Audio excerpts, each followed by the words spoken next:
নমস্কার বন্ধুরা, আশা করি আপনারা সবাই ভালো আছেন। আবার একটি ভিডিও নিয়ে আপনাদের সঙ্গে উপস্থিত হলাম। আজকের বিষয়বস্তু মিথুন রাশির জন্য খুবই গুরুত্বপূর্ণ, কারণ আজকে যে বিষয় নিয়ে আলোচনা করব তা হলো মিথুন রাশির মাসিক রাশিফল আগস্ট 2024 আপনার কেমন যাবে, 9টা গ্রহের অবস্থান এই মাসে কেমন থাকবে, সেই অনুযায়ী আপনার স্বাস্থ্য, শিক্ষা, প্রেম, ভালোবাসা, বিবাহিত জীবন, ভাগ্য, কেরিয়ার, বিজনেস, এই সমস্ত বিষয় নিয়ে। কারণ মিথুন রাশি ব্যক্তিরা তো বহু রয়েছে, প্রশ্ন এক একজনের এক এক রকম থাকে। কেউ স্বাস্থ্য রিলেটেড কোনো সমস্যার মধ্যে দিয়ে যাচ্ছেন, তাদের প্রশ্ন হলো এই মাসে স্বাস্থ্য আপনার কেমন যাবে। কেউ কেরিয়ার নিয়ে, চাকরি নিয়ে খুব টেনশানে রয়েছেন, বা আপনি অনেক চেষ্টা করেও চাকরি পাচ্ছেন না, তাদের জন্য এই মাসে চাকরি কতটা সাপোর্ট দেবে, বা নতুন চাকরি অফার আছে কি না।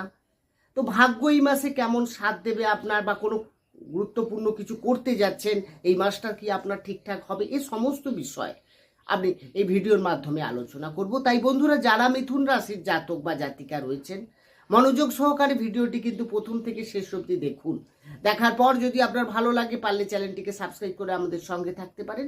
সাবস্ক্রাইব করলে পাশে থাকা বেল আইকনটি অবশ্যই প্রেস করে রাখবেন, কারণ এই ধরনের ভিডিও নোটিফিকেশন তাহলে আপনি সহজে পেয়ে যাবেন। আসি মেন আলোচনায়। তাহলে যখনই আগস্ট শুরু হবে, রাশি সাপেক্ষে গ্রহের অবস্থান থাকবে অনেকটা এরকম। অর্থাৎ আপনার রাশির দ্বিতীয়ভাবে অবস্থান করে থাকবে রবি, তৃতীয়ভাবে থাকছে শুক্র, বুধ, চতুর্থে থাকছে কেতু, তো দশমে থাকছে রাহু, নবমে থাকছে শনি, রাশির দ্বাদশভাবে অবস্থান করে থাকছে মঙ্গল এবং বৃহস্পতি। বন্ধুরা, গ্রহের অবস্থান যা থাকছে সেই অনুযায়ী আপনার এই মাসে স্বাস্থ্য কেমন যাবে। স্বাস্থ্য বিচার করা হয় রাশির অধিপতি গ্রহের অবস্থান অনুযায়ী।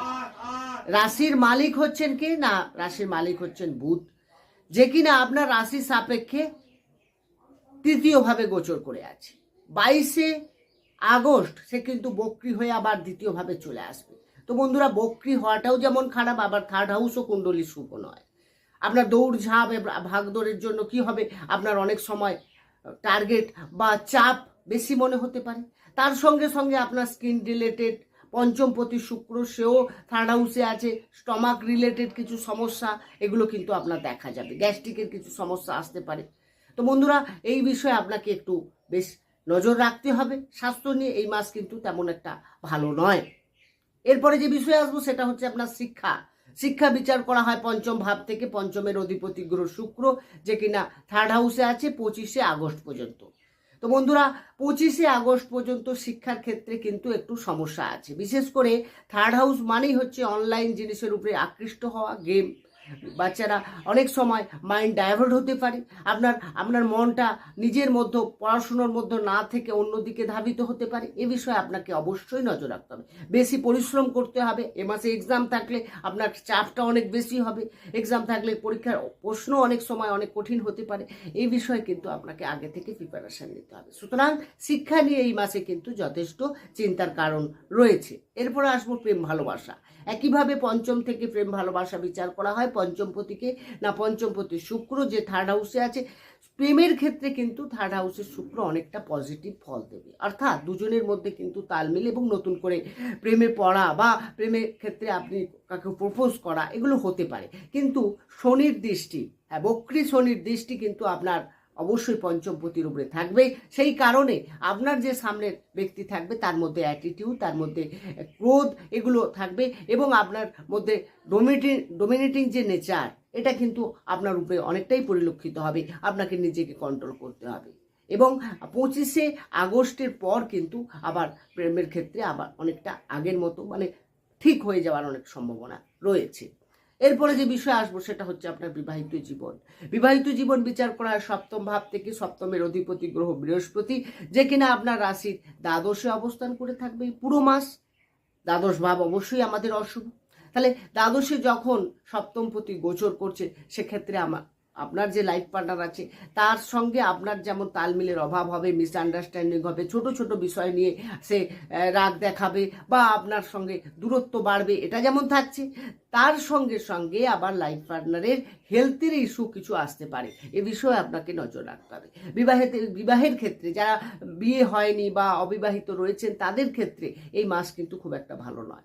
সেক্ষেত্রে বা হলেও আপনার দূরের জায়গায় বা কোনো দূরবর্তী কোনো জায়গায় বিয়ের যোগাযোগ আসতে পারে, আপনার কিন্তু এই সময়টা সেটাই দেখাচ্ছে। এরপরে যে বিষয়ে আসবো সেটা হচ্ছে আপনার ভাগ্য বিচার করা হয় নবম ভাব থেকে। নবমের অধিপতি গ্রহকে না শনি, যে কিনা আপনার রাশি সাপেক্ষে নবমে অবস্থান করে থাকবে, কিন্তু বক্রী হয়ে থাকবে। বক্রী মানেই অষ্টমের ফল দেবে, নবম থেকে বেশি। তো সেই জায়গা থেকে আপনাকে ভাগ্য এই মাসে কিন্তু কিছুটা বাধার সৃষ্টি হতে পারে, দেরি হতে পারে, কিন্তু হবে। কারণ ভাবের প্রতি ভাবে আছে মানে ভাবকে কিন্তু সে যথেষ্ট পজিটিভ রাখবে। মানে আপনি চেষ্টা রাখুন, একবার নয় দুবার চারবার ফেল হতে পারেন, তারপর হতে পারে, দেরি হতে পারে। তো আপনি ইনভেস্ট করতে গেলে এই মাসে একটু সাবধানে করতে হবে, কারণ ভাগ্যপতি বক্রী আছে। বক্রী থাকাকালীন আমরা যে কোনো বিষয়, কোনো শুভ সিদ্ধান্ত, শুভ কাজ, মাঙ্গলিক কাজ যে কোনো কিছু করি না কেন একটু চিন্তা ভাবনা করে করতে হবে, তাড়াহুড়ো করা যাবে না। একটু ভেবে চিন্তে করুন, দেখবেন আপনার অনেকটা সাপোর্ট আসবে। এরপরে যে বিষয়ে আসবো সেটা হচ্ছে আপনার কেরিয়ার বিচার করা হয় দশম ভাব থেকে। দশমের অধিপতি গ্রহ বৃহস্পতি, যে কিনা দ্বাদশে আছে। এই দ্বাদশে যখনই বৃহস্পতি মানে দশমপতি গোচর করছে, তার মানে আপনার কিন্তু যারা এমএনসি কোম্পানিতে চাকরি করেন, অর্থাৎ ফরেনে চাকরি করছেন বা করতে চাচ্ছেন, তাদের ক্ষেত্রে ভালো। বিদেশে কর্মরত ব্যক্তিদের কর্ম উন্নতি দেখাচ্ছে, এবং আপনিও যদি কোনো বিদেশে কোম্পানিতে চাকরির চেষ্টা রাখেন, এই মাসে কিন্তু মিথুন রাশির জন্য অনেক পজিটিভ, এবং সেটা কিন্তু অনেক সাকসেসও হতে পারে।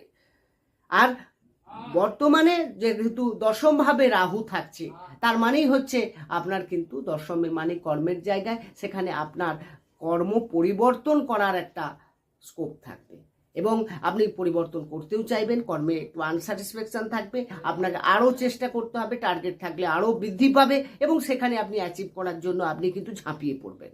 এক্ষেত্রে কিন্তু দেখা যাচ্ছে কর্মের দশমের রাহু অনেকটা ভালো ফলও দেয়। সেক্ষেত্রে কিন্তু আপনার যারা চাকরি নিয়ে খুব চাপে রয়েছেন, যারা চেঞ্জ করতে চাইছেন, তাদের জন্য কিন্তু এই সময়টা অনেকটা বেটার রয়েছে। বন্ধুরা, এরপরে যে বিষয় আসবো সেটা হচ্ছে আপনার বিজনেস বিচার করা হয় সপ্তম ভাব থেকে। সপ্তমের অধিপতি গ্রহ আগেই বললাম আমি বৃহস্পতি, যে কিনা আপনার দ্বাদশে থাকছে। তার মানে আপনার লং ট্রাভেল হতে পারে, বা বিজনেস সূত্রে বাইরে যাওয়া হতে পারে, আপনার ব্যবসার ক্ষেত্রে কিছুটা চাপ হতে পারে, আপনার কিছু লসও হওয়ার সম্ভাবনা আছে এই মাসে।